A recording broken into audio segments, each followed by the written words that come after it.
నాకు ఎందుకో పరిగి ప్రాంతం చూస్తే మంచి ఆహ్లాదకరమైన ప్రాంతం, మంచి వాతావరణం, పచ్చటి పొలాలు, రైతులు ఉన్నారు, ప్రతి దగ్గర హిందుత్వం బతికుంది. ఓకే. వికారాబాద్లో అంత లేదు హిందుత్వం, చెవెళ్ళలో అంత లేదు, తాండూరులో అంత లేదు, కానీ పరిగిలో చాలా బాగుంటుంది. ఓకే. సో అదే ముఖ్య కారణం నాకు అప్పటి నుంచి 2014 నుంచి ఇంకా దాని చుట్టే తిరగడం స్టార్ట్ చేసి. అంటే మనసు అటు చుట్టూ తిరుగుతుంది, పరిగి చుట్టూ అది రావడం పోవడం, నేను తిరగడం అన్నీ చేసేవాడిని. వాళ్ళు బంచడానికి కలవలేదు కానీ ఎప్పుడు నా. మరి పార్టీ పరంగా అక్కడ రావడానికి స్థానికులు మిమ్మల్ని రమ్మన్నారా, లేకుంటే హైకమాండ్ గట్రా ఏమైనా పంపించిందా? నేనే అడిగిన, నేను ఆ ప్రాంతానికి పోతాను, నాకు అవకాశం ఇస్తే పార్టీని డెవలప్ చేస్తున్నాం, మేము పార్టీకి ఎప్పుడు ఫుల్ టైం పని చేస్తున్నాం కదా, ఆ ప్రాంతం పోతాను.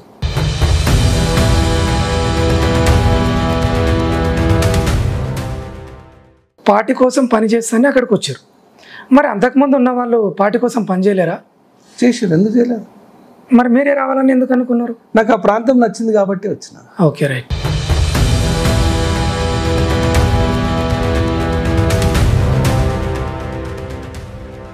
పరిగిలో మీరు ఎమ్మెల్యే టికెట్ రావడానికి మెయిన్ ముఖ్య కారకులు బండి సంజయ్ గారు అనే వాస్తవానికి విన్నాం ఈ మాట, అది ఎంతవరకు నిజమంటారు? భారతీయ జనతా పార్టీ ఒక వ్యక్తితోని ఖచ్చితంగా నిర్ణయాలు తీసుకోదు. ఓకే. అందరూ ఇప్పుడు మా లక్ష్మణన్న, మేము చిన్నప్పటి సంది మేము ఆయన ఏళ్ళు పట్టుకొని నడిచిన వాళ్ళు అంటున్నాం మేము. ఆయన మాకు అట్లాంటి తండ్రి లాంటివి. సంజయ్ అన్న గారు ప్రెసిడెంట్ ఉండడం, అప్పుడు మేము బాధ్యతలు ఉండడం, మా పనితీరు చూడడం, లక్ష్మణన్న గారు మాకు ముందు నుంచి చూడడం, ఇవన్నిటితో పాటు కార్యకర్తలందరినీ ఎవరు అయితే బాగుంటుంది అనే అభిప్రాయం తీసుకున్నాకనే నిర్ణయిస్తారు. ఒక వ్యక్తితో నిర్ణయించే పరిస్థితి ఉండదు. సరే, పరీక్ష వచ్చారు, పోటీలో నిలబడారు. హిందువుల ఓట్లే కాదు కదా మీకు అవసరం ఉన్నది, ముస్లింల ఓట్లు కూడా అవసరమే కదా. మరి అక్కడ ముస్లింల దగ్గరికి మీరు వెళ్ళి అడిగిరా లేదా? లేదు, అడగలేదు. అంటే అక్కడ ఒక స్టంట్ ఎదురైంది మీకు ఆల్రెడీ, ఎందుకంటే అక్కడ ముస్లిమ్స్ ఎక్కువ ఉన్నారు కదా, పరిగిలో ముస్లిమ్స్ అయితే ఎక్కువ ఉన్నారు. ఎప్పుడు కూడా అడగలే, ఆ సందర్భం కూడా రాలేదు. నేను ఫోన్ అని కూడా చెప్పేసి. ఛత్రపతి శివాజీ మహారాజ్ విగ్రహావిష్కరణ ఉంటుంది. సరే, అక్కడ స్థాపిస్తారు. ప్రతి ఒక్క ఊరు తిరిగిరు మీరు, ప్రతి ఊర్లో ఐడియా ఉంది. కేవలం ఛత్రపతి శివాజీ మహారాజ్ ఒక్క విగ్రహం అంటే మీరు పూర్తి స్థాయిలో పనిచేస్తారంట. కానీ మిగతా విగ్రహాలకు ఎగ్జాంపుల్ వివేకానంద స్వామి కావచ్చు, గాంధీ తాత గారు కావచ్చు, అంబేద్కర్ గారు కావచ్చు, ఇంకా మిగతా ఏ విగ్రహాలైనా మీరు అంత ఇంపార్టెంట్ ఇయ్యారు అని ఒక డౌట్ అయితే ఉందన్న జనాలలో, అది ఎంతవరకు నిజమంటారు?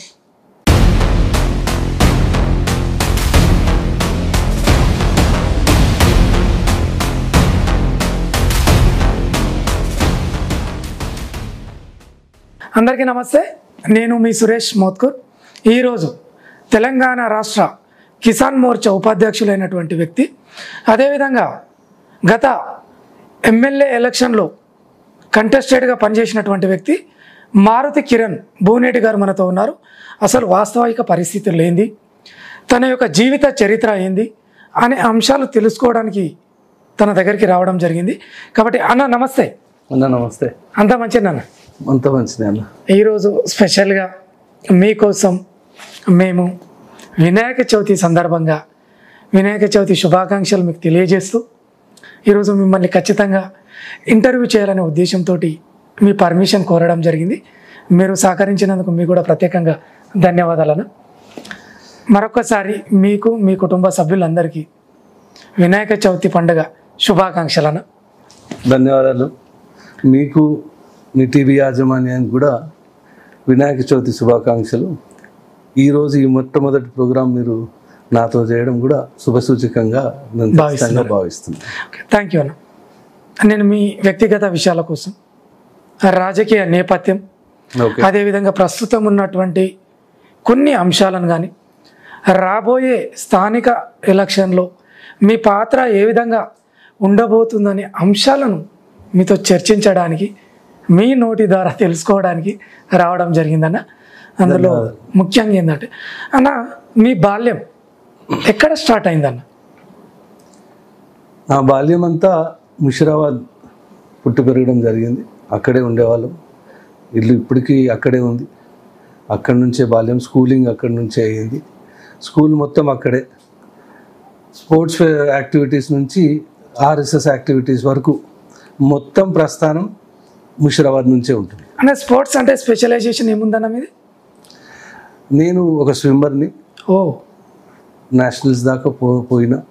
అప్పుడు పరిస్థితులు కొద్దిగా నాకు అనుకూలంగా లేవడం, ఇంటి బాధ్యతల వల్ల దాని పైకి పోలేకపోయినా. 50 మీటర్ రైఫిల్ షూటర్ని కూడా నేను. 800 మీటర్స్ రన్నర్ని, hurdles, okay, athletics full athletes ఎప్పుడు. ఇంకొక విషయం అన్న, మీరు చెప్తూనే ఒక మాట అన్నారు, ఆర్ఎస్ఎస్ అనే పదం వచ్చింది. అది ఎక్కడ స్టార్ట్ అయిందన్న మరి? మేము ఉన్న ప్రాంతం ముషిరాబాద్ ప్రాంతం అండి. ఓకే. రామ జన్మభూమి మూమెంట్ పూర్తిగా నడుస్తుంది. ఆ సమయంలోనే అక్కడ మేము ఆర్ఎస్ఎస్ ప్రభావితమై, నేను ఒక వాలీబాల్ ప్లేయర్ ఉండి అక్కడ నుంచి మళ్ళీ ఆర్ఎస్ఎస్లో జాయిన్ కావడం జరిగింది. 1990 నుంచి 92 వరకు ఫుల్ ఫ్లెడ్జ్గా రోజు పొద్దున శాఖ, సాయంత్రం శాఖ పోయేవాళ్ళం. ఓకే. అక్కడనే డిసిప్లిన్ నేర్చుకున్నాం. ఓకే. మేము ఏదైనా పని చేయాలంటే నిబద్ధతతో పని చేయాలి అనేది నేర్చుకోవడానికి ఏకైక కారణం సంఘం ద్వారానే మాకు అది అబ్బింది. అది ఇంకా కొనసాగుతుంది. అది ఇంకొక విషయం అన్న, మీరు అటు సైడ్ వెళ్ళారు అంటే అప్పుడు అమ్మ నాన్న అంటే సపోర్టర్గా ఉండే వల్ల ఎట్లా ఉండేది పరిస్థితి? ఇంట్లో తెలియదు. నేను వాలీబాల్ ప్లేయర్గా వాలీబాల్కి పోతున్నా అనే ఇది ఉండేది. ఓకే. కానీ ఆర్ఎస్ఎస్లో జాయిన్ కావడం, అక్కడ నుంచి డైలీ సంఘంలో బోధనలు విన్నాక అక్కడ అప్పుడు ఉన్నటువంటి పరిస్థితులు వేరు. ఇప్పుడున్న వాళ్ళకి ఎవరికి చెప్పినా అర్థం కాదు అది. అప్పుడు ఎప్పుడు థ్రెట్ ఉండేది. ఇంట్లో కూడా, మా ఇంట్లో కూడా థ్రెట్ ఉండేది, అందరికీ థ్రెట్ ఉండేది. సో ఖచ్చితంగా మనం హిందుత్వాన్ని కాపాడుకోవాలా, మన బాధ్యతగా మన భారతదేశాన్ని కాపాడుకోవాలి అనే ఒక భావం ఎప్పుడైతే ఏర్పడిందో అప్పటి నుంచి ఇప్పటి వరకు దాని మీదే పనిచేస్తాం. ఓకే అన్న, చదువు మీరు ఎంతవరకు కొనసాగించారన్న మరి? నాది బీటెక్ ట్రిపుల్ చేసినాను. ఓకే. తర్వాత ఎంబీఏ చేసినాను. ఓకే. తర్వాత ఎల్ఎల్బి కూడా ఒక 1 year చేసి ఆపేసినాను. మ్యారేజ్ అయిపోయింది, ఇంకా రెస్పాన్సిబిలిటీస్ ఉన్నాయి అట్లా అని చెప్పి ఎల్ఎల్బి కూడా ఆపేసినాను. అన్న ఇక్కడ ఒక క్వశ్చన్, థ్రెట్ ఉన్నదని మీరే అన్నారు కదా, ఎగ్జాంపుల్ ఏదో అవసరాలను బట్టి. మేడం గారికి ఈ విషయం ఏమన్నా తెలుసా? ఇట్లా తెలుసు. అయినా ధైర్యంగా అట్లేం లేదు, అంత ఓపెన్ ఏ ఉంటుంది, చెప్తాము, చేస్తాము. వాళ్ళది కూడా కొద్దిగా పొలిటికల్ ఫ్యామిలీ. ఓ, అంటే నీకు సపోర్టర్లే దొరికారు. అయితే ఇంకొకటి అన్న, మీ పాప కానీ బాబు కానీ ఇప్పుడు ఏం చదువుతారన్న? మా బాబు వచ్చేసి 11th standard. ఓకే. మా పాప వచ్చేసి 8th class. వాళ్ళ ఎడ్యుకేషన్ మంచిగానే ఉంది? మంచిగా ఉంది. Okay, right. మరి ఇన్ని ఇక్కడ పక్కకు పెడితే ఒక్క క్వశ్చన్ ఏమొస్తుంది అన్న అంటే, మీరు ఎంబీఏ కంప్లీటెడ్, రెండోది ఇంజనీరింగ్ కూడా కంప్లీట్, బీటెక్ అనుకోండి. మరి మంచి జాబ్స్ ఉంటాయి కదన్నా, మరి అక్కడ ఎందుకు వెళ్ళలేరు మీరు? జాబ్స్ కాదు, నేను కంపెనీస్ రన్ చేసిన. కంపెనీలు? ఒక పబ్లిక్ లిమిటెడ్ కంపెనీలో డైరెక్టర్గా ఉండేది. ఓకే. ఇంకొక కంపెనీకి CFO, ఒక 4 years CFOగా పనిచేసిన. ఇప్పుడు ఏదైతే డిజిటల్ వ్యవస్థ ఉందో, పేపర్ వ్యవస్థ ఉందో, one of the first companies ప్రపంచంలోనే మొట్టమొదటి కంపెనీ, 6 కంపెనీల్లో మేము ఒక కంపెనీ.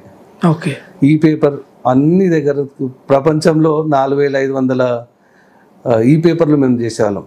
పేపర్లు, టాబ్లాయిడ్లు, బుక్స్, మ్యాగజైన్స్ అన్ని కలిపి. ఓకే. డిజిటల్ మీడియం పర్ఫెక్ట్గా వాడినట్టున్నారు. మేమే స్టార్ట్ చేసినాం. మేము ఏదైతే ఇప్పుడు అనుకుంటున్నామో ఈ యూట్యూబర్స్ని ఇవన్నీ, అది ఇప్పుడు స్టార్ట్ అయింది కానీ మాకు అప్పటి నుంచే ఉండే. అప్పటికే అవగాహన, సిటిజన్ జర్నలిజం అనే దాని మీద మాకు చేయించాలా అనేది ఆ టార్గెట్ ఉండేది. అంటే మొత్తానికి అయితే అది కూడా పూర్తి స్థాయిలో కంప్లీట్ చేసినట్టే. చేసిన మీ చదువుకు ఆ బిజినెస్లో కూడా న్యాయం చేసినట్టే. నా దగ్గర 24/7 700 మంది పనిచేసేవాళ్ళు. ఓకే. 2012లో బయటకు వచ్చేసిన. Okay, right. సరేనా, అక్కడి వరకు అది వదిలిపెడితే ఈ రాజకీయం అనేవి ఆలోచన ఎప్పుడు వచ్చింది, అసలు ఎప్పుడు ఎంట్రీ చేయాల్సి వచ్చింది మీరు? రాజకీయం అనే దానికన్నా ముందు మేము సంఘం నుంచి ఉండి అక్కడ నుంచి బీజేపీలోనే ఉన్నాం. చిన్నప్పటి నుంచే స్కూలింగ్ నుంచే బీజేపీలో ఉన్నాం. అంటే కొద్దిగా లీడర్ లక్షణాలు పడ్డాయి అప్పటికి? మా ఫాదర్ కూడా పొలిటీషియన్, మాది పొలిటికల్ ఫ్యామిలీ. డాడీది కూడా. సో అక్కడి నుంచి బీజేపీలో ఉన్నాము. తర్వాత అలయన్స్ ఉండడం వల్ల టీడీపీకి పోయినాం. అంటే మీరు స్టార్టింగ్ నుంచి బీజేపీనా నా ఫ్యామిలీ కూడా? ఫ్యామిలీగా మా ఫాదర్ కాంగ్రెస్. ఓకే ఓకే, మీ నుంచి ఇక్కడ కొంత మా ఫాదర్ తెలియదు, నేను ఆర్ఎస్ఎస్ జాయిన్ అయింది కూడా తెలియదు, బీజేపీలో ఉంది కూడా తెలియదు అప్పటికి. మా ఫాదర్ చనిపోయింది 92లోనే. ఓకే, కానీ అప్పుడు సంఘంలోకి వెళ్ళిపోయినాను నేను అప్పుడు. Okay okay right.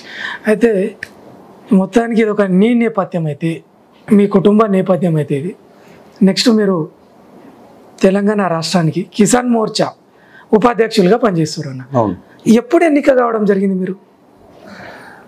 2020 ఫిబ్రవరిలో నాకు ఈ బాధ్యత ఇచ్చారు.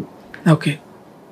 అక్కడి నుంచి ఇప్పటి వరకు కంటిన్యూస్గా కిసాన్ మోర్చా కార్యక్రమాలే కానీ, రైతుల పక్షాన కొట్లాడడమే కానీ, రైతుల సమస్యలు తీసుకోవడం కానీ, ఏ రాష్ట్రం మన రాష్ట్రంలో ఏ మండలాలలో ఏ జిల్లాలలో ఎక్కడెక్కడ ఏమేమి ప్రాబ్లమ్స్ ఉన్నాయని కలెక్ట్ చేయడం కానీ, ఆ డేటా కలెక్ట్ చేయడం కానీ, ఇష్యూస్ తీసుకురావడం కానీ, రాష్ట్ర పార్టీలో ఈ ప్రణాళికలు వేసే ప్రతి దగ్గర కూడా రైతుల పక్షాన ఖచ్చితంగా మేము నా పాత్ర కొద్దో గొప్ప ఉంది. నేనేమంటున్నానంటే కిసాన్ మోర్చా కాకుండా అంతకుముందు ఇప్పుడు మండలాల వారిగా కానీ కొన్ని శాఖలు కానీ బూత్ స్థాయిలు కానీ ఉంటాయి, అందులో ఏమైనా చేశారా పోస్టులు? మళ్ళీ లేదు, అంతకుముందు టీడీపీలో ఉన్నాను. ఓకే. టీడీపీలో ఆర్గనైజింగ్ సెక్రటరీ. ఓకే. తెలుగు యువత ఆర్గనైజింగ్ సెక్రటరీ స్టేట్. అంటే మీరు బీజేపీలోకి వచ్చారంటే రాష్ట్ర ఉపాధ్యక్షులే, డైరెక్ట్ పోస్ట్. డైరెక్ట్ పోస్ట్ అదే కిసాన్ మోర్చా తరపున. కిసాన్ మోర్చా. అయితే కిసాన్ మోర్చా అంటే ఒకటి వచ్చిందన్న, మీరు కూడా మంచి వ్యవసాయం చేస్తారని తెలిసింది, అది ఎంతవరకు నిజమన్నా?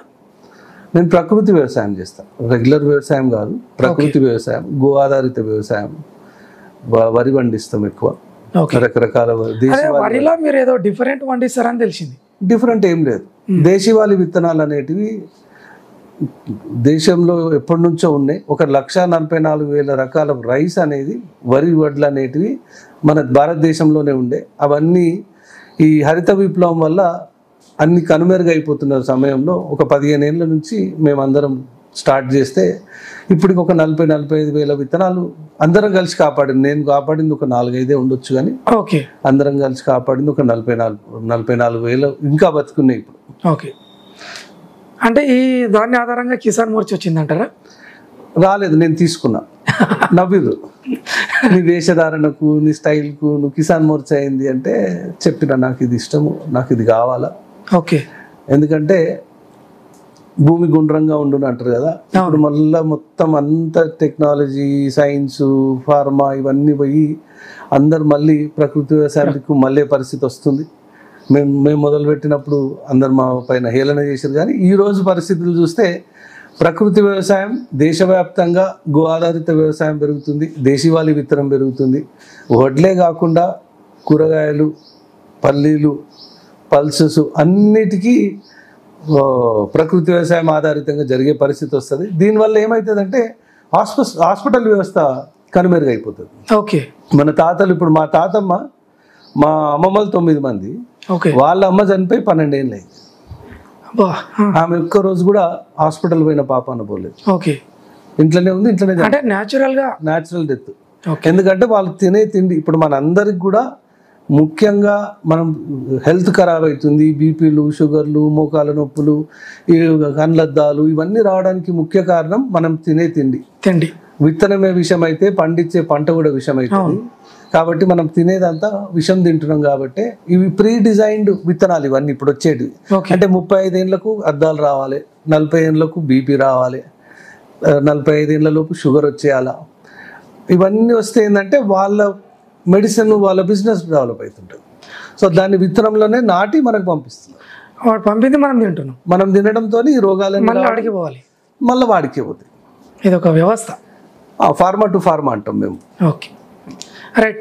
అక్కడ వదిలిపెడితేనా మీరు పరిగికి ఎంట్రీ ఇవ్వడానికి, సరే ఇంతకుముందు కూడా నాయకులు ఉన్నారు, మీరని కాకుండా మీరు అక్కడికి రావడానికి గల మెయిన్ కారణం ఏముండొచ్చు అన్న? 2014 చేవెళ్ళ ఎంపీ ఎలక్షన్లో నేను one of the incharge. Bharatiya Janata పార్టీలో లేనప్పుడు తెలుగుదేశం పార్టీలో ఉన్న తెలుగుదేశం పార్టీ ఎంపీ అభ్యర్థి వీరేందర్ గౌడ్కు నాకు షెర్లింగంపల్లి ఇచ్చారు. మిగతా అన్ని కూడా చూసేవాడిని. అందులో ఇక్కడంతా బాగుంది, అక్కడ 4 ప్రాంతాలు బాగాలేవని రెగ్యులర్ రిపోర్ట్స్ వస్తాయి కదా. అవును. అప్పటి నుంచి అక్కడ కాన్సన్ట్రేషన్ చేయడం స్టార్ట్ చేసినాము. నాకు ఎందుకో పరిగి ప్రాంతం చూస్తే మంచి ఆహ్లాదకరమైన ప్రాంతం, మంచి వాతావరణం, పచ్చటి పొలాలు, రైతులు ఉన్నారు, ప్రతి దగ్గర హిందుత్వం బతికుంది. ఓకే. వికారాబాద్లో అంత లేదు హిందుత్వం, చెవెళ్ళలో అంత లేదు, తాండూరులో అంత లేదు, కానీ పరిగిలో చాలా బాగుంటుంది. ఓకే. సో అదే ముఖ్య కారణం నాకు అప్పటి నుంచి 2014 నుంచి ఇంకా దాని చుట్టే తిరగడం స్టార్ట్ చేశాను. అంటే మనసు చుట్టూ తిరుగుతుంది, పరిగి చుట్టూ అది రావడం పోవడం, నేను తిరగడం అన్నీ చేసేవాడిని. వాళ్ళు బంచడానికి కలవలేదు, కానీ ఎప్పుడు నా 3 నెలలకు ఒకసారన్నా ఉత్తగానన్నా ఆ ప్రాంతం వచ్చిపోయాను, పరామర్శించినట్టు, అక్కడ క్షేత్ర పరిశీలన చేసినట్టు, ఎవరిని కలవకపోయాను. అది ఆత్మ సంతృప్తి అంతే, వచ్చిపోవడం అనేది అంతే, అరే వచ్చినాం అన్నట్టు. అయితే ఓకేనా, మరి పార్టీ పరంగా అక్కడ రావడానికి స్థానికులు మిమ్మల్ని రమ్మన్నారా, లేకుంటే హైకమాండ్ గట్రా ఏమైనా పంపించిందా? నేనే అడిగిన, నేను ఆ ప్రాంతానికి పోతాను, నాకు అవకాశం ఇస్తే పార్టీని డెవలప్ చేస్తున్నాం, మేము పార్టీకి ఎప్పుడు ఫుల్ టైం పనిచేస్తున్నాం కదా, ఆ ప్రాంతం పోతాను అని అడిగితేనే పార్టీ పంపించింది. సరే, మీరు పార్టీ కోసం పని చేస్తానే అక్కడికి వచ్చారు, మరి అంతకుముందు ఉన్న వాళ్ళు పార్టీ కోసం పని చేయలేరా? చేసారు, ఎందుకు చేయలేదు? మరి మీరే రావాలని ఎందుకు అనుకున్నారు? నాకు ఆ ప్రాంతం నచ్చింది కాబట్టి వచ్చిన. Okay, right. అంటే మరి సరే, ఆడి వరకు బాగుంది, నచ్చింది, వచ్చిండ్రు. మరి ముందున్న నాయకులకు మీరు వచ్చిన తర్వాత ఏమైనా మార్పులు జరిగినాయా పార్టీ పరంగా? పార్టీ పరంగా మార్పులు ఏం జరగలేదు. ఓకే. ఒకటి ఏంది అంటే, నేను ఒక ఫుల్ టైమర్ వ్యవస్థలో పనిచేసినట్టు పనిచేసే విధానం ముందు నుంచి నాకు ఉంది కాబట్టి పూర్తి సమయం పెట్టి అన్ని మండలాలు తిరగడం, ప్రతి ఒక్కరిని కలవడం, నాకు నా ఏజ్ గ్రూప్ కొద్దిగా నాకు హెల్ప్ అయింది. ఓకే. మిగతా సీనియర్ నాయకులంతా కొద్దిగా ఏజ్ పెద్దది ఉండడం, నేను చిన్న ఏజ్లో ఉండడం, మిడిల్ ఏజ్లో ఉండడం వల్ల నాకు యూత్ కనెక్ట్ కావడం కానీ, కలుపుకోపోవడం కానీ, కింది స్థాయి నేను గ్రౌండ్లో పనిచేస్తా. ఓకే. నేనేదో లీడర్, నేనేదో పెద్ద ఆ టైప్ ఉండదు, అందరితో కలుపుకోపోయే మనస్తత్వం ఉంటుంది కాబట్టి నాకు బాగానే కనెక్ట్ అయినందుకు కొద్దిగా హెల్ప్ అయింది. సరే, మీరు ఆల్రెడీ ఎమ్మెల్యేగా పోటీ చేశారు పరిగికి, అంతకుముందు కూడా కొందరు బీజేపీ పార్టీ నుంచి పోటీ చేశారు. ఆ పోటీ చేసిన వ్యక్తులకు మీకు అప్పుడు వచ్చిన ఓట్లకి మీరు నిలబడినప్పుడు వచ్చిన ఓట్లకి ఏమైనా తేడా ఉందా, లేదా ఏమైనా ఓట్లు పెరిగినాయా? ఓట్లు ఖచ్చితంగా పెరిగినాయి. ఓకే. ముందు పరిస్థితులు వేరుండే, ప్రజా సంగ్రామ యాత్ర చేసినాక గ్రామాలల్లో కానీ ప్రతి దగ్గర కానీ భారతీయ జనతా పార్టీ అంటే కొద్దిగా అవగాహన పెరిగింది. ఓకే. రాష్ట్రం మొత్తం, మన పరిగి ప్రాంతమే కాదు, ఓకే, రాష్ట్రం మొత్తం భారతీయ జనతా పార్టీ గురించి ఖచ్చితంగా తెలిసింది. దాంట్లో మోడీ గారు బియ్యం ఫ్రీ ఇవ్వడం, 2000 రూపాయలు రైతులకు ఇవ్వడం, ఎవరు బియ్యం ఇస్తున్నారంటే మోడీ గారు ఇస్తున్నారు అని చెప్పడం, రైతు బంధుతో పాటు ఇంకేమన్నా వస్తుందంటే మోడీ పైసలు వస్తున్నాయి అనడం. సో ఈ దానివల్ల ఖచ్చితంగా ప్రభావం ఉంది. ఓకే. గ్రామాలల్లో అన్ని వసతులు, స్ట్రీట్ లైట్లే కానీ, మనకు రోడ్లే, సీసీ రోడ్లే కానీ, ఇంటికి బాత్రూమ్లే కానీ, ఇంట్లోకి బియ్యమే కానీ, క్రీడా ప్రాంగణాలే కానీ, శ్మశాన వాటికలే కానీ, ఇట్లా చెప్పుకుంటూ పోతే అన్ని కేంద్ర ప్రభుత్వం ఇచ్చిన నిధులతోనే కావడం, అవి ఖచ్చితంగా మేము ఉన్న కొద్ది మందినే. ఓకే. ప్రతి గ్రామంలో ఒక్కళ్ళని ఉంటుండే, అలా ఏకలింగం అందరు, అవును, చాలా మందిని ఈడో ఏకలింగం అని అంటారు. ఓకే. కానీ ఆ ఒక్కరు పని చేసినందుకే ఈరోజు ఒక 10 మంది తయారయ్యారు. ఓకే. ఆ ఒక్కడు పోయి చెప్పడం వల్ల అరే ఇది నిజమా కాదా అని తెలుసుకోవడానికి సోషల్ మీడియా హెల్ప్ అయింది. ఓకే. సోషల్ మీడియా మాధ్యమాల వల్ల ఇది నిజం అనేది పబ్లిక్ అందరు ఫోన్లు వాడడం వల్ల తెలిసి రావడంతో కొద్దిగా పెరిగింది. ఆ పెరగడము ఇదన్నిటికీ ఆ సమయంలో నేను ఉండడము, దానివల్ల ఖచ్చితంగా ఓటు శాతం చాలా పెరిగింది. Okay, right. అయితే ఇంకొక విషయం అన్న, పరిగిలో మీరు ఎమ్మెల్యే టికెట్ రావడానికి మెయిన్ ముఖ్య కారకులు బండి సంజయ్ గారు అనే వాస్తవానికి విన్నాం ఈ మాట, అది ఎంతవరకు నిజమంటారు? భారతీయ జనతా పార్టీ ఒక వ్యక్తితోని ఖచ్చితంగా నిర్ణయాలు తీసుకోదు. ఓకే. అందరూ ఇప్పుడు మా లక్ష్మణన్న మేము చిన్నప్పటి సంది వాళ్ళు ఆయన ఏళ్ళు పట్టుకొని నడిచిన వాళ్ళు అంటున్నాం మేము. ఆయన మాకు అట్లాంటి తండ్రి లాంటివి. సంజయ్ అన్న గారు ప్రెసిడెంట్ ఉండడం, అప్పుడు మేము బాధ్యతలు ఉండడం, మా పనితీరు చూడడం, లక్ష్మణ్ గారు మాకు ముందు నుంచి చూడడం, ఇవన్నిటితో పాటు కార్యకర్తలందరినీ ఎవరు అయితే బాగుంటుంది అనే అభిప్రాయం తీసుకున్నాకనే నిర్ణయిస్తారు. ఒక వ్యక్తితో నిర్ణయించే పరిస్థితి ఉండదు. ఓకే, అయితే మీరు ఈ బీజేపీ పార్టీలో మాకున్న సమాచారం బండి సంజయ్ గారిని ఎక్కువ నమ్ముతారంట, ఇది ఎంతవరకు నిజం? మాకు లక్ష్మణన్నతోని ముందటి నుంచి ఫస్ట్ సన్నిహిత్యం, తర్వాత లక్ష్మణన్న ద్వారానే అన్ని జరిగేటివి. వారు అధ్యక్షులు ఉన్నా కానీ, మా ప్రాంతంలో ముషిరాబాద్కి ఎమ్మెల్యే ఉన్నా కానీ, ఆయన ఎక్కడున్నా మేము భారతీయ జనతా పార్టీకే పనిచేసినాం. టీడీపీలో ఉండి మేము వేరే ప్రాంతంలో తిరిగినా కానీ ముషిరాబాద్ ప్రాంతానికి వస్తే నేను భారతీయ జనతా పార్టీ కార్యకర్తనే, భారతీయ జనతా పార్టీకే చేసినాం. ఓకే, ఏ పార్టీకి చేయలే. కాబట్టి మేము అందరం కలిసే ఉంటుంది. సంజయ్ అన్న వచ్చినాక ప్రెసిడెంట్ కావడం, వారితో పాటు నేను సంగ్రామ యాత్రలో రూట్ ఇన్ఛార్జ్ ఉండడం, అదొక పెద్ద బాధ్యతగా ఉండడం. ఓకే, అన్నకు నాకు మూడు యాత్రలు అయిపోయేదాకా కూడా పరిచయం లేదు నాకు. ఓకే, నేను పని చేసుకుంటూ పోవడమే. సో నా పనితనం చూసి వీళ్ళు పని చేసారు, వీళ్ళకి ఇవ్వాలి అని చెప్పి ఒక సాన్నిహిత్యం గుర్తింపు వచ్చింది. ఓకే, గుర్తించారు. అక్కడ పని చేసినందుకు వారు గుర్తించారు. కిషన్ అన్నకు 2-3 సందర్భాలలో పని చేసినాం. భారతీయ జనతా పార్టీ ఎక్కడ పని చెప్తే అక్కడ పని చేసినాం. ఆ పని చేయడం వల్ల అంతటా నన్ను వీళ్ళు పని చేస్తారు, వీళ్ళు పార్టీ కోసం కష్టపడతారు అనే ఏకైక ఉద్దేశంతో అందరు కలిసి నాకు ఇప్పించింది.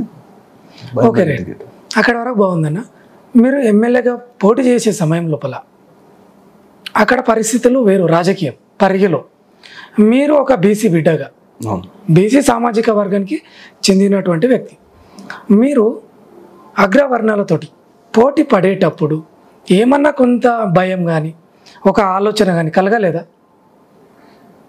మేము పుట్టి పెరిగిన ప్రాంతం ముషిరాబాద్ కాబట్టి మాకు ఈ కుల వ్యవస్థ తెలియదు. ఓకే, వాడు హిందువా ముస్లిమా, ఓకే, ఇవి రెండే. ఈ కులాంతర పరిస్థితులు ఎలక్షన్కి వచ్చి ఎలక్షన్లో నిలబడ్డాక అరే ఈ కులానికి ఇంత ఇంపార్టెన్స్ ఉంటుందా అనే పరిస్థితికి వచ్చినాం. పరిగిలో అర్థమైంది మీకు? అర్థమైంది. కొద్దిగా కన్ఫ్యూజన్లకు పోయినా. ఓకే, ఎందుకంటే పొద్దున్న లేస్తే మనం హిందువులం అందరం ఒకటి, హిందువులం మనం ఇంట్లోనే కులం, బయటికి వెళ్తే మనం అందరం బంధువులం అనే బతికినాం మేము. అవును, మాకు ఆడ ఇంకో ఆప్షన్ లేదు. మాకు తెలియదు కూడా. మాకు ఒకటే తెలుసు, వాడు ముస్లిమా కాదా. కాదన్నోళ్ళంతా మనలు. ఓకే, కాదన్నోళ్ళంతా మనలు. ఎందుకంటే మేము మా ఇంట్లో వాళ్ళు ఉండి చేసి, మన ఇళ్ళల్లో ఉండి చేసి కరెక్ట్ వాళ్ళకి సమయం వచ్చినప్పుడు మన వాళ్ళని చంపిన సందర్భాలు చాలా మేము దగ్గరుండి చూసినాం. ఓకే, సో మాకు ఇది తెలియదు. సో ఈ అగ్రవర్ణ కులాలు వాళ్ళు వీళ్ళు నాకు అవంతే ఎవరికి లేదండి. ఓకే, ఆ ప్రాంతం హిందుత్వ ప్రాంతం, అందరు హిందువులే. హిందుత్వాన్ని ఏకం చేయాల్సిన పరిస్థితి భారతదేశంలో రాబోతుంది. ఎందుకంటే ఈ రోహింగ్యాలు కానీ, పాకిస్తాన్ నుంచి జరుగుతున్నటువంటి కుట్రలే కానీ, ఈ ఫండింగ్ జరుగుతున్న ముస్లిం ఫండింగ్ జరుగుతున్న కానీ, ఇవన్నిటి వల్ల హిందుత్వాన్ని పెంచాలా, హిందువులను సంఘటితం చేయాలనే ఉద్దేశంతో మేము తిరిగినాం. కాబట్టి నేను అక్కడ అసలు ఆ ఆలోచన కూడా రాలేను. కన్ఫ్యూజన్ కొద్దిగా అయినా కానీ పర్లేదు, ఏం కాదు, అందరం హిందువులమే, మనకు ముంగటికి వెళ్ళాల్సిందే, ఈసారి కాకుంటే నెక్స్ట్ సారి కన్నా నన్ను అర్థం చేసుకుంటారు ఓకే అనే ఒక ఏకైక ఉద్దేశంతో ముంగటికి వెళ్తాను. సరే, మీరు హిందువులు అనే అంటే టోటల్గా హిందువులమనే బతుకుతున్నారు. సరే, పరీక్ష వచ్చేది, పోటీలో నిలబడారు. హిందువుల ఓట్లే కాదు కదా మీకు అవసరం ఉన్నది, ముస్లింల ఓట్లు కూడా అవసరం కదా. మరి అక్కడ ముస్లింల దగ్గరికి మీరు వెళ్ళి అడిగిరా లేదా? లేదు, అడగలేరు. అంటే అక్కడ ఒక స్టంట్ ఎదురైంది మీకు ఆల్రెడీ. ఎందుకంటే అక్కడ ముస్లిమ్స్ ఎక్కువ ఉన్నారు కదా, పరిగిలో ముస్లిమ్స్ అయితే ఎక్కువ ఉన్నారు. ఎప్పుడు కూడా అడగలే, ఆ సందర్భం కూడా రాలేదు. నేను పోనని కూడా చెప్పేశారు. అక్కడ ఉన్న వాళ్ళకి క్లారిటీ ఉంది కదా, భారతీయ జనతా పార్టీకి ఓటు వేయద్దు అనేది క్లారిటీ వాళ్ళకు ఉంది. నేను ఎందుకు పోతా అంతే అంటారా? వాళ్ళు వేయరని కన్ఫర్మ్ ఉంది. ఇప్పుడు మోడీ గారు వచ్చినాక 3 తలాక్ తర్వాత ముస్లిం మహిళలు వేస్తున్నారు. నేను అదే అంటున్నా, వాళ్ళు వేస్తున్నారు, వాళ్ళని బయటికి రానిస్తలేరు వీళ్ళు. అదే కొంత ఇప్పుడు ఏంటంటే ముస్లిం మోర్చా అనే ఒక వ్యవస్థ కూడా ఉంది, మైనార్టీ మోర్చా. అందులో కూడా ముస్లిమ్స్ ఉన్నారు కదా. మీరు ఎందుకు అట్లా అనుకుంటున్నారు అని నా అభిప్రాయం. ఇక నేను పుట్టి పెరిగింది అదే భావన. ఇప్పుడు నువ్వు మార్చమన్నా నేను మార్చుకోలేను, మార్చాలన్నా నేను మారను కూడా. Okay, right. సరే, మీరు మారకపోవచ్చు, ఎగ్జాంపుల్. సరే, ఇప్పటి వరకు అది జరిగింది. నెక్స్ట్ టైం మళ్ళీ పోటీలో దిగే అవకాశం ఏమైనా ఉంటుందా? అవకాశం ఏంటో నేనే కదా దిగుతాను. మీరే దిగుతారు. సరే, మీరు దిగుతారు కదా, మరి అప్పుడైనా కూడా ముస్లిం ఓట్లు అవసరమే కదా, అప్పుడు కూడా మారారా? నేను ఇంతే. అంతేనా? సరే, అక్కడికి వదిలిపెట్టండి. సరే, ఆ టాపిక్ వదిలిపెడదాం. మీరు ఎప్పుడైతే ఎమ్మెల్యేగా పోటీ చేసారో అది పక్కకి పెడదాం. జరిగిన వ్యవస్థ మంచిగానే ఉంది. నెక్స్ట్ ఎంపీ ఎలక్షన్లు వచ్చినాయి. అవును. కొండా విశ్వేశ్వరరెడ్డి గారు అవును తిరిగారు. మీరు పూర్తి స్థాయిలో పనిచేశారు. చేసినప్పుడు అక్కడ యూత్ అనేది కొంత అట్రాక్ట్ అయిందని ఒక అంశం మా దృష్టికి వచ్చింది. కిరణ్ అన్న అంటే కొద్దిగా ఇంట్రెస్ట్ తోటి ఆసక్తి చూపించారు. ఎంతవరకు ఇది కరెక్ట్ అంటారు? లేదు, నేను భారతీయ జనతా పార్టీ అభ్యర్థిగా ఆడికి వచ్చి 2 ఏళ్ళు పనిచేసి నాకు ఓటు రావడానికి కారణం భారతీయ జనతా పార్టీకి అట్రాక్ట్ అయినటువంటి కార్యకర్తలు, యూత్. వాళ్ళే నన్ను నడిపించారు. ఇక ముందు నడిపించేది కూడా, నన్ను నెక్స్ట్ 15 ఏళ్ళు 20 ఏళ్ళు నడిపించేది కూడా వాళ్ళే ఉంటారని చెప్పి అంటే యూత్ మీద డిపెండ్ అయ్యారు. వాళ్ళే కదా ఇప్పుడు నెక్స్ట్ మనకు ఫ్యూచర్ ఏంది? యూత్ ఉంటుంది. ఇప్పుడు మన ఏజ్ గ్రూప్ నెక్స్ట్ 20 ఏళ్ళు మనం పనిచేసే కెపాసిటీ ఉన్న వాళ్ళం అవుతాం కదా. సో వాళ్ళే నన్ను నడుపుకొస్తారు. Okay, right. అయితే ఈ యూత్లో ఒక డౌట్ అన్న, ఒక డిఫరెంట్ కూడా చూపించారంట. మీరు ఎంతవరకు అనేది మీరే క్లారిఫై చేయాలి. ఎగ్జాంపుల్ అన్న, ఛత్రపతి శివాజీ మహారాజ్ విగ్రహావిష్కరణ ఉంటుంది. సరే, అక్కడ స్థాపిస్తారు. ప్రతి ఒక్క ఊరు తిరిగిరు మీరు, ప్రతి ఊర్లో ఐడియా ఉంది. కేవలం ఛత్రపతి శివాజీ మహారాజ్ ఒక్క విగ్రహం అంటే మీరు పూర్తి స్థాయిలో పనిచేస్తారంట. కానీ మిగతా విగ్రహాలకు ఎగ్జాంపుల్ వివేకానంద స్వామి కావచ్చు, గాంధీ తాత గారు కావచ్చు, అంబేద్కర్ గారు కావచ్చు, ఇంకా మిగతా ఏ విగ్రహాలైనా మీరు అంతా ఇంపార్టెంట్ ఇయ్యారు అని ఒక డౌట్ అయితే ఉందన్న జనాలలో. అది ఎంతవరకు నిజమంటారు? నేను అంబేద్కర్ విగ్రహాలకు ఫండ్ పంపించిన, పండుగ సాయనదానికి ప్రోగ్రాంలకు పంపించిన. ఓకే. ఇది వివేకానంద సర్దార్ సర్బాయ్ పాపన్నకు పంపించిన. ఓకే. వివేకానంద గారికి మేము చేయాల్సిన అవసరం లేదు, అది మా మనసుతో చేసేస్తాం. ఓకే, ఇబ్బంది లేదు. ఇవన్నీ ఎవరివి? మన హిందువులకు సంబంధించి. సో వాళ్ళు వివక్ష వీళ్ళు వివక్ష అనేది లేదు. హిందుత్వం మీద ఛత్రపతి శివాజీది కొద్దిగా ఎక్కువ. ఎందుకంటే యూత్కి కానీ అక్కడ ఇప్పుడు వచ్చే హిందుత్వవాదులకు కానీ ఛత్రపతి శివాజీ అనగానే జోష్ వస్తుంది. ఓకే, ఆ జోష్ వస్తుంది. ఓకే. వివేకానంద గారు పెట్టినామనుకోండి, అది సిస్టమ్. ఓకే. ఆయన ఒక పద్ధతితో ఉండాలా, మనం ఏం చేస్తే కరెక్ట్ ఏం చేస్తే రాంగ్ అనే దాని మీద ఆయన బోధనలు స్టైల్ వేరు. ఇదేమో కొట్లాడే తత్వం, వీరత్వం. సో అది ప్రజలకు యూత్కు అది ఖచ్చితంగా పోవాలనే ఒక ఉద్దేశం నాది. దానికోసమే కానీ మిగతా అన్నిటికీ కూడా ఎవరు ఎప్పుడు ఏ దానికి అడిగినా కానీ ఖచ్చితంగా సహకరిస్తాను కూడా. అట్లా వేరే ఇదేం లేదు. ఓకే అన్న, మీరు చూసిన ప్రదేశం పరిగి లోపల బీజేపీ అంటే ఎక్కువ హిందువులు అనేది మీరు ఒక సిద్ధాంతం, అది వాస్తవానికి కూడా. అవును. రెండవ అంశం ఏంటంటే హిందువులలో కూడా బీజేపీ పార్టీ దళితులను తక్కువగా చూస్తారు అంటారు. అది ఎంతవరకు నిజమన్నా?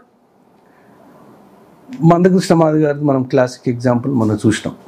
ఓకే. ఓకే.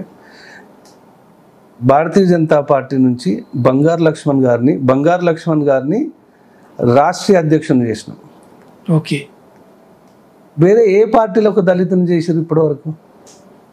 మేము ఇప్పుడో చేసినాం కదా. అవును, ఆయన చేసినాము, ఆయనకి ఎంపీ టికెట్లు ఇచ్చినాము, దళితులందరికీ ఇచ్చినాము. ఎక్కడన్నా ఒక్క ఇన్స్టెన్స్ చూపియండి. ఓకే. దూరం పెట్టిన ఇన్స్టెన్స్ చూపియండి. ఒక సపరేట్ మోర్చా పెట్టిరు, ఎస్సీ మోర్చా అనేది ఒక మోర్చానే ఉంటుంది, పైనుంచి కింది వరకు. వాళ్ళందరికీ ప్రోటోకాల్ ఉంటుంది, అందరికీ అవకాశం ఉంటుంది. ఎందుకంటే ఒక మెయిన్ బాడీలోనే అందరికి అవకాశం ఇవ్వలేమని చెప్పి Bharatiya Janata Party SC Morcha, OBC Morcha, ST Morcha, Mahila Morcha, Kisan Morcha, యువ మోర్చా, మైనార్టీ మోర్చా, 7 మోర్చాలు. ఎందుకంటే అందరినీ అకామిడేట్ చేయాలా, ప్రతి ఒక్కరూ పార్టీలో భాగస్వామ్యం కావాలా, అందరూ సమానులే అని చెప్పి అది తీసుకురావడం జరిగింది. పూర్వం ఉన్నటువంటి కాంగ్రెస్ వాళ్ళు దాన్ని ఏం చేయాలో తెలియక ఎస్సీలను యాంటీగా తయారు చేసే విధానం ఖచ్చితంగా చేశారు. వాళ్ళు కొద్దిగా సక్సెస్ అయ్యారు, ఆ నరేటివ్ రన్ చేసి సక్సెస్ అయ్యారు. ఓకే. అండ్ లాస్ట్ 13 years నుంచి ఇప్పుడు ప్రతిసారి ఖచ్చితంగా దళితవాడలో పోవడము, దళిత ఇంట్లో ఒక చిన్న స్థాయి నాయకుడి నుంచి ప్రధానమంత్రి వరకు ఖచ్చితంగా వాళ్ళ ఇళ్ళలో తినాలి అనేది తీసుకొచ్చింది. ఎందుకంటే వాళ్ళకి ఎక్కడ నష్టం చేసినాం అనేది చెప్తానికి ఎక్కడ కూడా ప్రూఫ్ లేవు. ఆ ఒక సైకలాజికల్ నరేటివ్ రన్ చేసి ఆ సైకలాజికల్గా బాగా సక్సెస్ అయ్యి మైండ్లలో కూర్చోబెట్టారు. ఎస్సీలకు ఏడు అన్యాయం జరిగింది, ఎప్పుడు అన్యాయం చేసింది? వాజ్పేయి గారు గవర్నమెంట్లో ఏమైనా నెగిటివ్ అయిందా? ఇప్పుడున్న 12 ఏళ్ళ ప్రస్థానంలో ఎక్కడన్నా నెగిటివ్ ఉందా? అన్నిటికీ అందరికీ సదావకాశాలు ఇస్తున్నారు. బీసీలకు మినిస్ట్రీలు ఇచ్చింది సెంట్రల్ గవర్నమెంట్లో, ఎప్పుడు లేనంత విధంగా 27 మంది ఎంపీలకు మినిస్టర్లను చేశారు, ఎస్సీ వాళ్ళని మినిస్టర్లు చేశారు, ప్రెసిడెంట్ ఆఫ్ ఇండియా చేసినాం, ఇప్పుడు ఒక ఎస్టీ మహిళను చేసినాం. మొట్టమొదటిసారిగా బీసీని ఇప్పుడు నిలబెట్టినాం. వైస్ ప్రెసిడెంట్ ఆఫ్ ఇండియా ఒక బీసీ వ్యక్తి, అది సౌత్ నుంచి ఉండాలనే ఒక ఉద్దేశంతో మళ్ళీ సౌత్లోంచి తీసుకోవాలని దాంతో తీసుకోవడం, సౌత్లో వేరు నార్త్లో వేరు అని చెప్పి కాంగ్రెస్ చేసినటువంటి నరేటివ్ని ఇప్పుడు ప్రతి ఒక్కరికి ప్రతి స్టేట్ నుంచి ఖచ్చితంగా మినిస్ట్రీలు ఇవ్వడం, వాళ్ళకి ఇంపార్టెన్స్ ఇవ్వడం, గవర్నమెంట్లో ఇంపార్టెన్స్ ఇవ్వడం, సంస్థాగతంగా ఇంపార్టెన్స్ కూడా ఇవ్వడం, ఇవన్నీ చేస్తుంది భారతీయ జనతా పార్టీ. ఎప్పుడు కూడా ఎట్టి పరిస్థితుల్లో ఎవ్వరికి వ్యతిరేకంగా అందరినీ కలుపుకోపోవాలనే ఆలోచనతోనే భారతీయ జనతా పార్టీ పనిచేస్తుంది. ఇప్పుడు ఎస్సీ వర్గీకరణ ఇప్పుడు మీకు ఏమైనా హెల్ప్ అవుతుంది అంటారా స్థానిక ఎలక్షన్లకి? ఎలక్షన్ల కోసం వర్గీకరణ చేసే పార్టీ భారతీయ జనతా పార్టీ కాదు. ప్రజలకు ఉపయోగపడుతుందా? ఓకే. ఆ వర్గాలకు అన్యాయం జరుగుతుంది, వాళ్ళకి ఎట్లా న్యాయం చేయాలా, దానికోసం ఆలోచన చేస్తారే కానీ మన రాష్ట్రంలో జరిగే స్థానిక ఎన్నికల కోసము దేశం మొత్తం ఈ పాలసీ తీసుకురావాల్సిన అవసరం లేదు. ఓకే. ఏ ఒక్కటి కూడా భారతీయ జనతా పార్టీ ఎలక్షన్ స్టంట్ కోసం చేసింది లేదు. ప్రజలకు ఏది అవసరం ఉంది, ఎక్కడ ఇబ్బందులు ఉన్నారు ప్రజలు, అవి తీర్చాలా, అవి తీర్చితేనే వాళ్ళకు సంతోషంగా ఉంటారు. 70 ఏళ్ళ సంధి ఈ సమస్యను అడ్డు పెట్టుకొని దాన్ని రాజకీయం చేసి వాళ్ళు లాభపడేది కానీ ప్రజలు లాభపడలేదు. మా కుటుంబ వ్యవస్థలు కావు ఇవి, మేము ఉంటాము రేపు పొద్దున వెళ్ళిపోతాము, కానీ మేమున్నప్పుడు ప్రజలకు ఏవేవి అవసరాలు ఉన్నాయో, ఏవేవైతే ఇబ్బందులు ఉన్నాయో అవి తీర్చాలి అన్న ఏకైక ఉద్దేశంతో భారతీయ జనతా పార్టీ పనిచేస్తుందండి. Okay, right. అయితే ఇంకొక విషయం సార్, ఇప్పుడు ఎంపీ గారు ఉన్నారు మన ప్రాంత కొండా విశ్వేశ్వరరెడ్డి గారు, వారు గెలుపుకు మీ ప్రచారం ఎట్లా ఉండే, అప్పుడు ఎట్లాంటి కొన్ని ఇబ్బందులు ఎదురైనాయని మాకు కొంత సమాచారం. ఇబ్బందులు ఏం లేవు. సరే, ఎంపీ గారు గెలిచిన తర్వాత బీజేపీ పార్టీలో పరిగిలో వర్గాలు ఉన్నాయి అంటున్నారు. నేను ఎందుకు ఈ క్వశ్చన్ ఇవ్వడం అంటే, వాస్తవానికి మీరు కార్యకర్తలను కలుపుకొని పోతున్నా అంటున్నారు, కానీ ఇప్పుడు వర్గాలు అయినాయి అంటున్నారు. అది ఎంతవరకు నిజం? వర్గాలు ఏం లేవు. భారతీయ జనతా పార్టీ అంతా ఒకటే కుటుంబం. ఓకే. కుటుంబంలో చిన్న చిన్న కలహాలు ఎవరింట్లోనే ఉంటాయి. మనం ఉండే ఇంట్లో 5 ఉంటేనే ఇంట్లో ప్రాబ్లమ్స్ ఉంది. చిన్న చిన్నవి ఉన్నాయి, పెద్దగా ఇక్కడ ఏం సమస్యాత్మకమైన పరిస్థితులు ఎక్కడ కూడా లేవు. భారతీయ జనతా పార్టీ ప్రతి కార్యకర్త అందరితో పాటు మేమందరం కలిసే ఉన్నాం, ప్రతి ప్రోగ్రాం కలిసే చేస్తున్నాం. ఉదాహరణకు మొన్న రాష్ట్ర అధ్యక్షులు ఎవరు వస్తే కూడా అందరం కలిసి చేసినాం. అందరం కలిసి వచ్చారు. పరిగి నుంచి అత్యధిక శాతంగా అందరం కలిసి పనిచేసినాం కాబట్టి మన కార్యకర్తలు కూడా ఎక్కువ శాతం వచ్చింది ఆ మీటింగ్ పరిగి నుంచి. సరే, మీరు ఆ మాట అంటున్నారు కదా, నేను ప్రత్యక్షంగా ఉన్నా. ఎంపీ కొండా విశ్వేశ్వరరెడ్డి గారు వచ్చారు ఒక ప్రాంతానికి, పర్టికులర్ అని చెప్పాను, మీరు ఆబ్సెంట్ అయ్యారు. అది తర్వాత చెప్పవచ్చు ఆఫ్ ది రికార్డ్. అక్కడికి మీరు రాలేరు, వాళ్ళు వేరే వాళ్ళు అన్నారు, ఇట్లా వర్గాలు ఉన్నాయి కాబట్టి రాలేరు అంటున్నారు. దానికి మీరేమంటారు మరి? లేదు, నాకు కొండ విశ్వేశ్వరరెడ్డి అన్న ఖచ్చితంగా పరిగి ప్రాంతంలో ఎక్కడికి వచ్చినా అన్నదానం చేస్తాడు. అన్న చేయలేని పరిస్థితులు ఉంటే వాళ్ళ పిఎల్ అనే చేసి చెప్తారు. ఓకే, ఖచ్చితంగా చెప్తారు. మాకేమవుతుందంటే రాష్ట్ర బాధ్యత ఉండడం వల్ల ఖచ్చితంగా మన రాష్ట్రంలో జిల్లాలు కొన్ని ఖచ్చితంగా తిరుగుతున్నాం. ఇప్పుడు లాస్ట్ 6 monthsలో ముఖ్యంగా తిరగడానికి కారణం ఏంటంటే సంస్థాగతంగా అన్ని చేంజెస్ జరుగుతున్నాయి. ఓకే. కొత్త మండలాధ్యక్షులను ఎన్నుకోవడం జరిగింది, జిల్లా అధ్యక్షులను ఎన్నుకోవడం జరిగింది, రాష్ట్ర అధ్యక్షులు ఎన్నుకోవడం జరిగింది. ఈ పనులకు సంబంధించి మేము జిల్లాలకు డ్యూటీలు వేయడం వల్ల అక్కడ పోయినప్పుడే నేను కానీ అట్లాంటిది ఏం లేదు. అన్నతో కలిసి ఉంటాము, ఢిల్లీ పోయినా కలుస్తాము. ఢిల్లీలో ఖచ్చితంగా ఢిల్లీలో ఉంటే క్లబ్ పోతాము, ఆడ క్లబ్లో వచ్చి కూర్చొని ఇక్కడ ఉన్న పరిస్థితులు మాట్లాడి వస్తాము. అట్లాంటిది ఏం లేదు. ఇది ఏంటంటే అవతల పార్టీలు భయానికి ఇప్పుడు భారతీయ జనతా పార్టీ పెరుగుతుంది, ఇక్కడ ఉన్న సిచ్యువేషన్లను డిస్టర్బ్ చేయాలనే ఒక ఉద్దేశంతో వాళ్ళు క్రియేట్ చేస్తున్నటువంటి మెసేజ్ ఇది. ఓకే. మా నుంచి ఇక్కడ కూడా ఏమి ఇబ్బందులు లేవు. నేను ఒక క్వశ్చన్ అన్న, మీరు ఎప్పుడైనా మీ మనసులో కానీ లేదా ఇతర వ్యక్తులతోటి కానీ తెలంగాణ రాష్ట్రానికి ఒక్కసారైనా సీఎం అవుతారని అనుకుంటున్నారా బీజేపీ పార్టీ? లాస్ట్ 2023లో అయిపోయేటోళ్ళం, ఖచ్చితంగా అయిపోయేటోళ్ళం. అది మిస్ఫైర్ అయింది, దానికి కారణాలు ఏమని ఉండొచ్చు, అని ఈసారి ఖచ్చితంగా అవుతుంది. అట్లా ఏం లేదు, దాని గురించి నీకు అసలు అనుమానం పడాల్సిన పరిస్థితే లేదు. 8 ఎంపీలు గెలిచినాం మన. ఓకే. 8 ఏళ్ళ అన్ని కాన్స్టిట్యున్సీలు మనం కవర్ చేసినట్టే కదా. పరిగి ప్రాంతంలో మనం 2000 లీడ్ ఇచ్చినాం. ఓకే. ఎంత టైట్ చేసినా ఎంత ఏమున్నా అంటే ప్రజలకు ఓటేసే ఆలోచన వచ్చింది. ఓకే. ఎవరికి వేయాలి, ఎప్పుడు వేయాలి, ఎట్లా? ఇంతకుముందు గ్రామీణ ప్రాంతంలో కమలం పువ్వు గుర్తు అనేది తెలియదు. ఓకే. ఒక 10 ఏళ్ళ కింద అది తెలియదు, 10-12 ఏళ్ళ కింద. రాను రాను రాను రాను మన పరిస్థితులు మెరుగై కమలం పువ్వు గుర్తుంది, దానికి ఓటు వేయవచ్చు, అది వేస్తే మోడీ గారికి పోతుంది అని ఒక భావనతోని వేయడం స్టార్ట్ చేశారు. ఓకే. ఎందుకంటే ఓటింగ్ ప్యాటర్న్లో ఎప్పుడు కానీ ఓటు వేసేందుకు గుర్తు ఉండడం చాలా ఇంపార్టెంట్. ఓకే. ఆ గుర్తును గుర్తించుకుంటున్నారు, గుర్తిస్తున్నారు. ఓకే. ఈ 2 కారణాల వల్ల ఖచ్చితంగా ఇప్పుడు జరిగిన ఎలక్షన్లలో మనకు వచ్చిన రిజల్ట్స్తోని నెక్స్ట్ ఎలక్షన్లో ఖచ్చితంగా 2028లో భారతీయ జనతా పార్టీ తెలంగాణ సీఎం భారతీయ జనతా పార్టీ వ్యక్తి ఉంటాడు. అది కూడా వితౌట్ ఎనీ కోయిలేషన్. ఓకే. భారతీయ జనతా పార్టీ సింగిల్ లార్జెస్ట్ పార్టీగా గెలుస్తుంది. Okay, right. ఒకవేళ అన్న సరే అది పక్కకు పెడితే మీరే పరిగికి ఎమ్మెల్యే అనుకోండి, ఏమన్నా విజన్ ఉందా ఫ్యూచర్ది? ఇట్లా మార్పులు చేయాలి, ఈ విధంగా తీసుకుపోవాలని ఒక ఆలోచన ఉంటుంది కదా. మేనిఫెస్టో నేను నా ఎలక్షన్ అప్పుడే మేనిఫెస్టో ఇచ్చిన, మీరు చూడలేదేమో. మేనిఫెస్టో ఇచ్చిన. మనకు మేజర్గా ఏంటి అంటే మ్యాక్సిమం గ్రామాలలో రోడ్లు లేవు. ఓకే.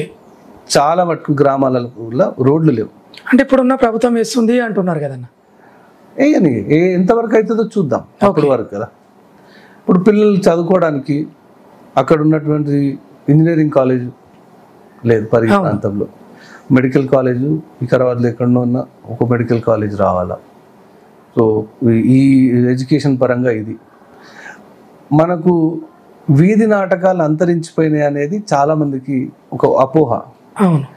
అట్లాంటిది మన దగ్గర వీధి నాటకాలు అవుతున్నాయి. వాళ్ళందరికీ ప్రోత్సహించే విధంగా దానికి ఒక ప్రణాళిక చేసి పెట్టుకున్నాం. ఓకే.